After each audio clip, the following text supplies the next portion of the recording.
सुप्रभात बच्चों।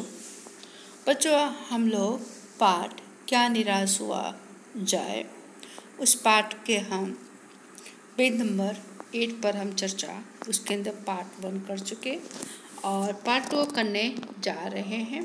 क्या निराश हुआ जाए, बराबर। वहाँ तक हम लोगों ने किया था कि मनुष्य के कमियों को कैसे उजागर किया जाता है, बराबर। और मनुष्य, हमारे देश के जो गरीब जन हैं उनकी कायदे कानून के लिए, उनकी सुविधा के लिए सरकार ने सुविधा उपलब्ध करवाई है। लेकिन उस पद पर जो विराजमान जो लोग हैं, उस पद पर जो काम करने वाले अधिकारी हैं, कि हमेशा ऐसा नहीं है कि उनका मन पवित्र भाव से ही रहे। और कई बार ऐसा होता है कि वो अपना लक्ष्य, अपना धर्म सब कुछ भूल जाते हैं और अपने सुख सुविधा के बारे में वो सोचते हैं, वही काम वो करते। बराबर। अब यहाँ से हम देखते हैं कि बता रहे हैं कि लेखक कि दोषों का पर्दाफाश करना बुरी बात नहीं है। कि दोष यानी बुराइयाँ, बराबर। कि लोगों में जो बुराइयाँ हैं, जो कमियाँ हैं, उसे पर्दाफाश करना ने उजागर करना, जाहिर करना बुरी बात नहीं है। बुराई यह मालूम होती है कि किसी का आचरण के गलत पक्ष को उद्घाटित करते समय उसमें रस लिया जाए और दोषों उद्घाटन को एकमात्र कर्तव्य मान लिया जाए। कि लेखक कह रहे हैं कि किसी की बुराइयों को पर्दाफाश करना बुरी बात नहीं है, लेकिन बुरी बात यह है कि उसमें क्या करना है, उसमें रस लेना है, उसमें रुचि लेना है। यानी कहीं बुराई हो रही है तो उस बुराई को ध्यान से सुनना, बराबर, और वो बुरी बात है और उसे अपने आचरण, अपने व्यवहार पर उसका गलत असर, गलत प्रभाव पड़ता है, बराबर। लेखक कह रहे हैं कि अच्छाई को उतना ही रस लेकर उजागर न करना और भी बुरी बात है। कि लोगों को बुराइयों को क्या करते हो, छोटी सी बात को क्या मनुष्य उसको बहुत राई का पहाड़ कर देते, जबकि उसमें कुछ होता नहीं है। कि जरा से गलती है, कोई बात काम ऐसा हुआ, उसकी बुराइयों को, उसके कमियों को बढ़ा चढ़ाकर दिखाया जाता है, बताया जाता है। लेकिन उतना ही उसके अच्छाइयों को उतना ही रस लेकर के उसे उजागर, उसे प्रख्यात किया जाता नहीं है। तो उसके अच्छाइयों को जाहिर न करना, वह भी क्या है, एक तरह से बुरी बात है, ऐसा लेखक कह रहे हैं। सैकड़ों घटनाएं ऐसी घटती हैं जिन्हें उजागर करने से लोकचित्त में अच्छाई के प्रति अच्छी भावना जगती है। कि ऐसे सैकड़ों घटनाएं घटित होती मनुष्य के जीवन में। अगर उस अच्छाई को उजागर किया जाए तो क्या होगा, लोगों के मन में अच्छाई के प्रति अच्छी भावना जागृत होगी। जो लोग एक दूसरे के प्रति कमियां, बुराइयां देख रहे हैं, उनसे धीरे धीरे क्या होगा, मनुष्य दूर हटते चला जाएगा बुराइयों से। ओके। जैसे लेखक ने यहाँ पर बताया है कि एक बार रेलवे स्टेशन पर टिकट लेते हुए गलती से मैंने 10 के बजाय 100 रुपये का नोट दिया। लेखक कह रहे हैं कि मैं रेलवे स्टेशन पर क्या टिकट लेने गया और टिकट का किराया था 10 रुपया, मैंने गलती से दे दिया 100 रुपया और मैं जल्दी जल्दी गाड़ी में आकर बैठ गया। थोड़ी देर में टिकट बाबू उन दिनों के सेकंड क्लास के डिब्बे में हर आदमी का चेहरा पहचानता हुआ उपस्थित हुआ। उसने मुझे पहचान लिया और बड़ी विनम्रता के साथ मेरे हाथ में 90 रुपये दिए, 90 यानी 90, और बोला यह बहुत गलती हो गई थी, आपने भी नहीं देखा और मैंने भी नहीं देखा। उनके चेहरे पर विचित्र संतोष की गरिमा थी। मैं चकित रह गया। कि लेखक बता रहे हैं कि ऐसे लोग भी अच्छे लोग दुनिया में हैं। कि एक बार मैं रेलवे स्टेशन पर टिकट लेने गया और टिकट का किराया था 10 रुपया और मैंने टिकट बाबू को दिया 100 रुपया और मैंने पैसे वापस नहीं लिए और जल्दी से मैं आकर गाड़ी में बैठ गया और टिकट बाबू उन दिनों सेकंड क्लास के डिब्बे में ढूंढते हुए मेरा चेहरा पहचानते हुए मेरे पास आ गए। अब बड़ी विनम्रता के साथ उन्होंने मुझे कितने रुपए दिए, 90 रुपये दिए और कहा कि बहुत बड़ी गलती हो गई, आपने भी नहीं देखा और मैंने भी नहीं देखा। तो लेखक को लगा कि अभी भी क्या है, दुनिया में ईमानदार सच्चे इंसान हैं।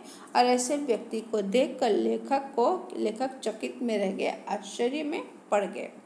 कैसे कहूँ कि दुनिया में सच्चाई ईमानदारी लुप्त हुई, लुप्त ने गायब, कि मैं कैसे कह सकूँ कि दुनिया में अभी भी सच्चे और ईमानदार लोग नहीं हैं।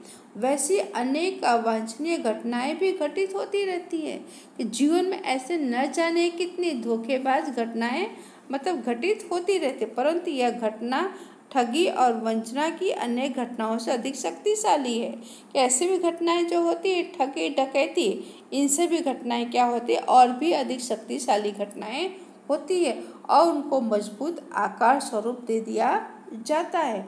ठगी डकैती तो ठीक है, ऐसी कौन सी घटनाएं लेखक बता रहे हैं यहाँ पर कि एक बार मैं बस यात्रा कर रहा था, मेरे साथ मेरी पत्नी और 3 बच्चे। कौन थे? पत्नी और 3 बच्चे। बस में कुछ खराबी थी, रुक रुक कर चलती थी। गंतव्य से कोई 5 मील, गंतव्य धोखे से सिर्फ 5 किलोमीटर जितनी बस चली होगी। फिर कहाँ पहुँची? निर्जन ने सुनसान जगह पर बस वहाँ जवाब दिया ने बस वहाँ रुक गई और बस बिगड़ गई, आगे चल पाए नहीं। रात के कोई 10 बजे होंगे। बस में यात्री घबरा गए। कंडक्टर ऊपर गया और एक साइकिल लेकर चलता बना। लोगों को संदेह हो गया कि हमें धोखा दिया जा रहा है। संदेह आने शक, तो लोगों को शक हुआ कि यहाँ से तो कंडक्टर साइकिल लेकर चला गया, अब हमें यहाँ पर धोखा से यहाँ पर रोक दिया गया है और हमारे साथ किसी भी तरह की घटना घटित हो सकती है। बराबर। और बस में बैठे, बराबर, क्या बता रहे हैं कि बस में बैठे, कौन बैठे? यात्री और लेखक की पत्नी और लेखक के 3 बच्चे भी बस में ही हैं। बस में बैठे लोगों ने तरह तरह की बातें शुरू कर दी। किसी ने कहा यहाँ डकैती होती है, 2 दिन पहले इसी तरह एक बस को लूट लिया गया। और बस में बैठे लोग तरह तरह की बातें करने लगे कि कंडक्टर यहाँ से साइकिल लेकर चला गया, बस यहाँ पर रोक दी है। तो थोड़े दिन पहले क्या हुआ था, यहाँ पर डकैती यानी डाका डाला गया और बस को पूरी तरह से लूट लिया गया। अब लेखक को मन में तरह तरह के विचार होने लगे कि परिवार सहित अकेला मैं ही था। मैं ही कौन? लेखक। बच्चे पानी पानी चिल्ला रहे थे, पानी का कहीं ठिकाना न था। ऊपर से आदमियों का डर समा गया कि बच्चे भूख और प्यास से व्याकुल बेचैन, और आदमियों ने कहा कि यहाँ पर चोरी डकैती होती है। इन सभी को सुन करके लेखक के मन में डर पैदा हो गया। कुछ नौजवानों ने ड्राइवर को पकड़कर मारने पीटने का हिसाब बनाया। कौन से ड्राइवर? बस के ड्राइवर को। जो लोग बस में बैठे तो उन लोगों ने सोचा कि ड्राइवर को क्या किया जाए, उसको नीचे उतार कर उसको मारा जाए। ड्राइवर के चेहरे पर हवाइयाँ उड़ने लगी। हवाइयाँ उड़ना, चेहरे पर हवाइयाँ उड़ना मुहावरा है, चेहरा फीका पड़ जाना। लोगों ने उसे पकड़ लिया। वह बड़े कातर ढंग से मेरी ओर देखने लगा। कातर ढंग से यानी भयभीत होकर के, डर करके वह लेखक की तरफ कौन देखने लगा? ड्राइवर देखने लगा और बोला, हम लोग बस का कोई उपाय कर रहे हैं, बचाइए, ये लोग मारेंगे। बराबर। कौन कहता है? ड्राइवर कहता है लेखक के, बचाइए, लोग मुझे मारेंगे। डर तो मेरे मन में भी था, पर उसकी कातर मुद्रा देखकर मैंने यात्रियों को समझाया। उस मुद्रा ने चेहरा कि मैंने उसके चेहरे को देखा, वह डर गया है। तब उस लेखक ने यात्रियों को, मुसाफिर को समझाया कि मारना ठीक नहीं है, परंतु यात्री इतने घबरा गए कि वे मेरी बात सुनने को तैयार नहीं हुए। कहने लगे, इसकी बातों में मत आइए, धोखा दे रहा है। कंडक्टर को पहले ही डाकुओं के यहाँ भेज दिया। क्या किया? लोगों ने कहा कि ड्राइवर ने कंडक्टर को कहाँ भेज दिया? डाकुओं के यहाँ भेज दिया। खुद बस में बैठा रहा। अन्य तरह तरह की लोग बातें करने लगे। अब लेखक कह रहे हैं कि मैं भी इन लोगों की बातों से क्या हुआ कि मैं भी डर गया। बराबर। कि मैं भी भयभीत था, पर ड्राइवर को किसी तरह मारपीट से बचाया। 1.5-2 घंटे बीत गए। मेरे बच्चे भोजन और पानी के लिए व्याकुल थे कि वहाँ सुनसान जगह बस बिगड़ गई। सब लोग वहीं पर ही हैं और इस बस बिगड़े 2-2.5 घंटे हो गए और लेखक के बच्चे पानी और भूख से व्याकुल थे। मेरी और मेरी पत्नी की हालत भी बुरी थी। लोगों ने ड्राइवर को मारा तो नहीं, पर उस बस से उतार कर एक जगह घेर कर रखा। कोई भी दुर्घटना होती है तो पहले ड्राइवर को समाप्त कर देना उन्हें उचित जान पड़ा। बराबर, जब भी देखना कोई घटना घटित होती है, बस हो या गाड़ी हो, जो ड्राइवर होता है ड्राइवर को ही पकड़ के क्या करते हैं लोग, उसके साथ बदसलूकी करते हैं। तो यहाँ पर लेखक के कहने के बावजूद लोगों ने, यात्रियों ने क्या किया, ड्राइवर को बस में से उतार करके उसको नीचे बिठा दिया और चारों तरफ से लोग उसको घेरा बनाकर खुद वहाँ बैठ गए। बराबर, अब क्या होता है कि ये गिड़गिड़ाने का कोई विशेष असर नहीं पड़ा। इसी समय क्या देखता हूँ कि ड्राइवर गिड़गिड़ा रहा है कि मतलब कि कंडक्टर गया है बस लेने के लिए, लेकिन उसकी बात को कोई मानता नहीं है। इतने में लेखक बता रहे हैं कि मैं यह देखता हूँ कि एक खाली बस चली आ रही है और उस पर हमारा बस कंडक्टर भी बैठा है। उसने आते ही कहा, अड्डे से नई बस लाया हूँ, इस पर बैठिए, वह बस चलाने लायक नहीं है। फिर मेरे पास एक लोटे में पानी और थोड़ा दूध लेकर आया। बोला, पंडित जी, बच्चों को रोना मुझसे देखा नहीं गया। वहीं दूध मिल गया, थोड़ा लेता आया। यात्रियों में फिर जान आई, सबने उसे धन्यवाद दिया, ड्राइवर से माफ़ी मांगी और 12 बजे से पहले ये सब लोग अपने अड्डे, अपने घर पहुंच गए। बराबर, और फिर लेखक बता रहे हैं यहाँ पर कि कैसे कहूँ। बराबर, लेखक कह रहे हैं कि मैं कैसे कहूँ, क्या कि हाँ, कैसे कहूँ कि मनुष्यता एकदम समाप्त हो गई है। कैसे कहूँ कि लोगों में दया माया रह ही नहीं गई। जीवन में न जाने कितनी ऐसी घटनाएं हुई जिन्हें मैं भूल नहीं सका। लेखक बता रहे हैं कि ऐसे जीवन में बहुत सारी घटनाएं हुई।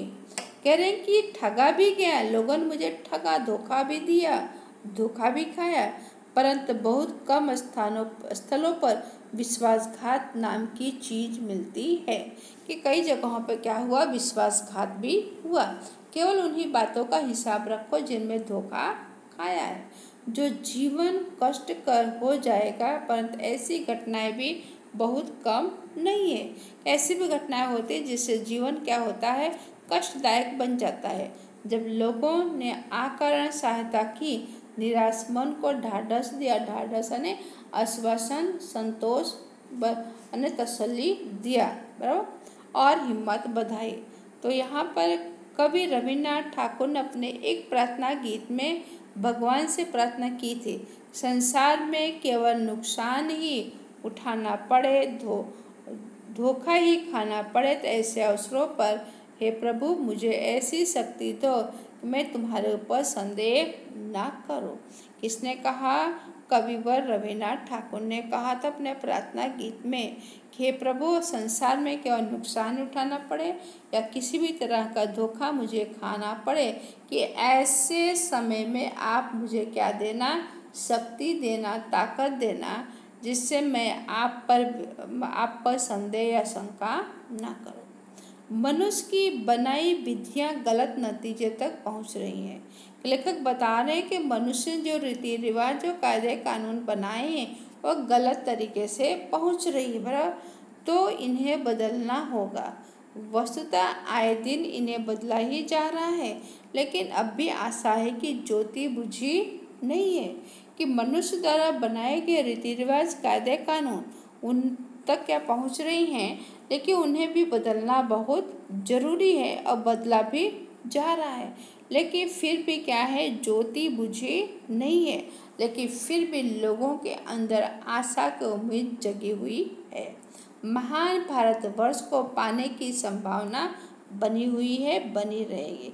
मेरा मन निराश होने की ज़रूरत नहीं है, कि जीवन में बहुत सारी ऐसी घटनाएं घटित होती हैं, बराबर, तो फिर भी मनुष्य को कभी हताश और निराश होना नहीं चाहिए, चाहे कोई भी हालात क्यों ना हो। बराबर, हर एक मनुष्य के जीवन में उतार चढ़ाव, अमीर गरीब, धन दौलत आता है, जाता है, रहता है, लेकिन मनुष्य कई बार क्या होता है, उसे हताश और निराश हो जाता है, लेकिन कभी ऐसा होना चाहिए नहीं। ओके, तो बच्चों यहाँ पर हमारे पाठ की चर्चा समाप्त हुई। आने वाले समय में आगे स्वाध्याय के प्रश्नों की चर्चा करेंगे और शब्दार्थ जो होंगे आप इसे अपने नोट में लिख डालिए। धन्यवाद।